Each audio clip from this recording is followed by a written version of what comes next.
long story short, we had an ectopic. This patient of mine came from Eva with an ectopic pregnancy, and we took it to theatre around 4 yesterday. So it was hectic.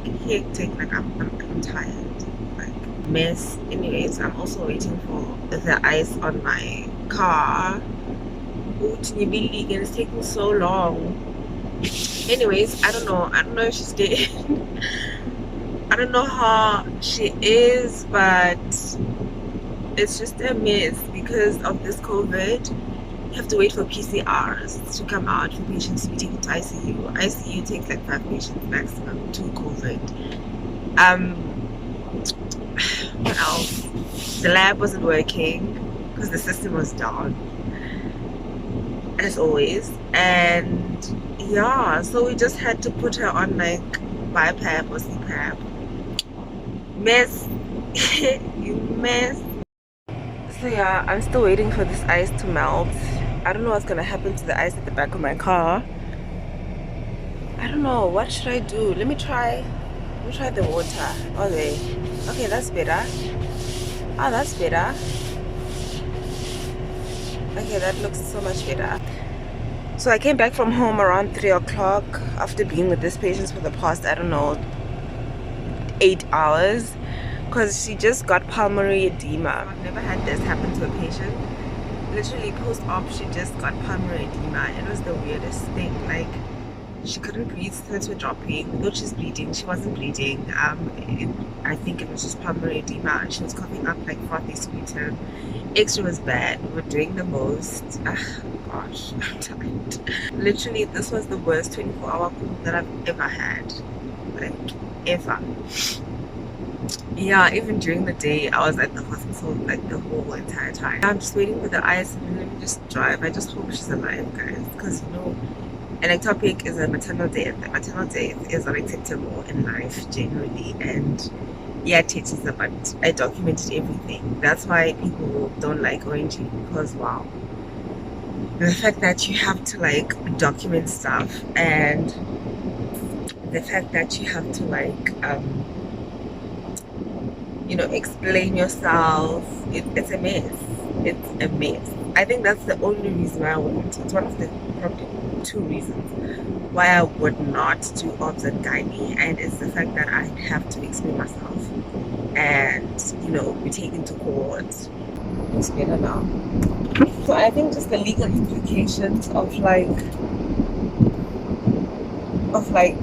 you know, obstetrics, because people don't take lightly of this. But luckily, my gut told me that when they called, I was there within 5 minutes. We did everything. So if she had a PE, which is unlikely, how to get a PE within like 3 hours post-op.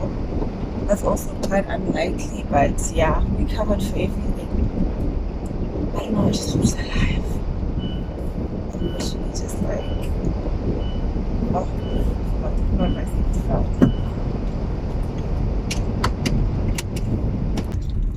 These cows. Just driving to the hospital. It's 10 to 7. I just want to be there when the sisters are handing over. Things are usually dicey around that time, so I just want to be there for the report. I also want to do my round, like for reals. Like, we struggled with this patient. I was just like, yes, you know, places with like no resources can also be problematic. Just like getting CPAP, just like getting anything. I can't believe I didn't even brush my teeth. The mess. I got 3 hours of sleep. I got off of bed and I literally just walked out and but thank God for masks, hey. Ethan, I got be on. Sure. Okay, I'll call you after 5 minutes. Sharp.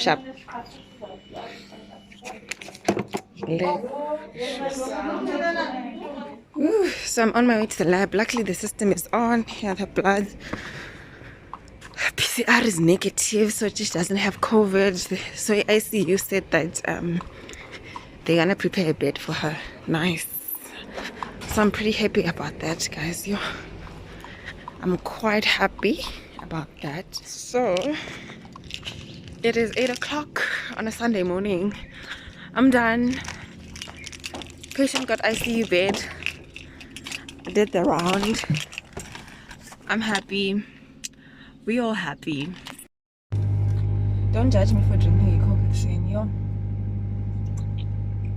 I just need energy, yo. So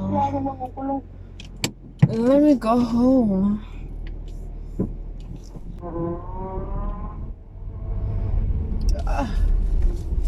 Find detailing license. I'm just gonna go home. I don't know. Maybe I'll sleep in the afternoon because I do have energy. Plus, the other situation that I have is that I don't have a nanny, so I can't really afford to sleep.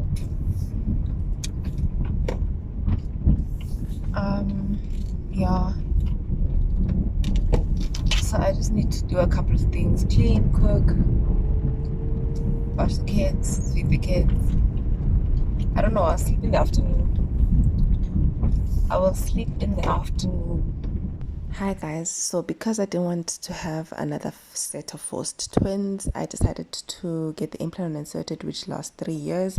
So when I went to go get it inserted, I got a card like so, which just stipulates the amount of progesterone that is in there, which is 68 milligrams. It also shows that it's x-ray visible, just in case, you know, it can't be found or is inserted too deep. So basically you're meant to keep this card, and it shows when it was inserted so that you're able to know when to have it removed. There are my patient details, and you can see that I don't have any medical conditions, and the date in which it was inserted was on the 14th of May 2021, and it was inserted on my left arm. So it's inserted on your non-dominant hand or arm basically. So yeah, I just decided to try that, and it's meant to last 3 years, and it's inserted just like so. It's so small, and you know, insertion is not painful at all. It sits like that and slowly releases progesterone, thereby preventing you from falling pregnant. So some of the side effects are headache, sore throat, vaginitis. You can get irregular bleeding and acne. Weight gain is also a common one, as well as breast pain. So in my case, the biggest ones was the weight gain as well as irregular bleeding, and that's basically the reason why I had to have it removed. Let me take you through why. So basically, I was pregnant, I was slaying, 1 month postpartum, I was looking like so. I'd lost majority of the weight. I was only 5 kgs from my normal weight, almost fitting into my clothes. I was dancing, I was happy, I was slaying, yes, honey. Yay, indeed, until boom, 2 weeks after having the Implanon inserted. Like, what the hell? How is it that I gained so much weight in 2 weeks? Eating different, I wasn't acting different, I literally just gained weight. This was literally 10 kgs, like, in 2 weeks, and it was majority water weight. You could tell I'd get pedal edema if I'd be sitting too much, and I saw that no, waist trainers would not do it, honey. I needed to hit the gym. My situation was that severe. So basically, I just hit the gym. This is the 10th of June, and not just the gym, honey. I had to get a personal trainer. Like, literally, the situation was that messed up. Like, yo. For some people, that weight gain wouldn't have been, you know, that bad, but because of my body type, whenever I start gaining weight on my upper body and back and things like that, that's when I know that, yo, I've reached rock bottom. Because everywhere else, it's full. But I was still like, I'm gonna manage the side effect. I'm gonna go to the gym. Yeah, let's see. I'm just gonna get toned. Yo, that was until I got my period. And it lasted 10 days. I was just like, no. There is absolutely no ways I'll be on my period for 10 days. Like, I was like, what the hell? Like, no. So I tried to fix it because I was just like, okay, whatever, it's a side effects, let's manage it. I took Provera. I then went on to take Nordette, which is basically an oral contraceptive, try to regulate the bleeding. So whenever I went off the pill, I'd go back to my period, lasting 10 days. Someone tell me, what was the point of me then having the Implanon if I'm gonna be on the pill anyways? So I was just like, screw this. I'm Like, done. cut the cameras. In another world, if I was single, if I didn't have much to do, if I didn't have a life, and all I wanted to do was be on periods, maybe. Yeah.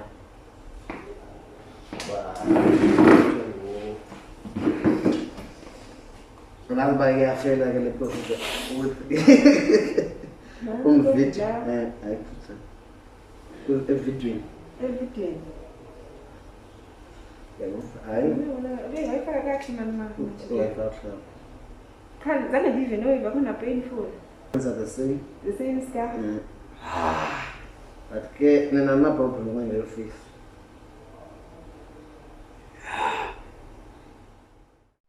It wasn't even that painful. I was exaggerating when they were inserting the lignocaine or the local anesthetic.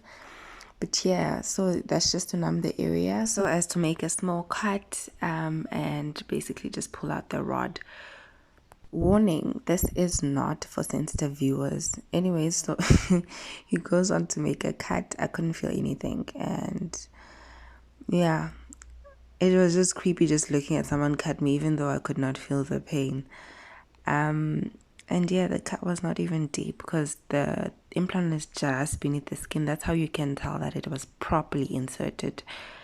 And yeah, so then he made a small cut and poop, Nan's already out. So guys, do comment down below your experiences with contraceptives, which ones worked, which ones didn't. I know this for a fact that there's people who never experience these side effects with Implanon. So basically you never know how it's gonna work on your body unless you try it. So that's just the annoying thing about it, is trial and error. Sure. No guys, I couldn't cope. It was a lot. It was a lot. Imagine. Weight gain. Long ass periods. No. Bengazoluma shame.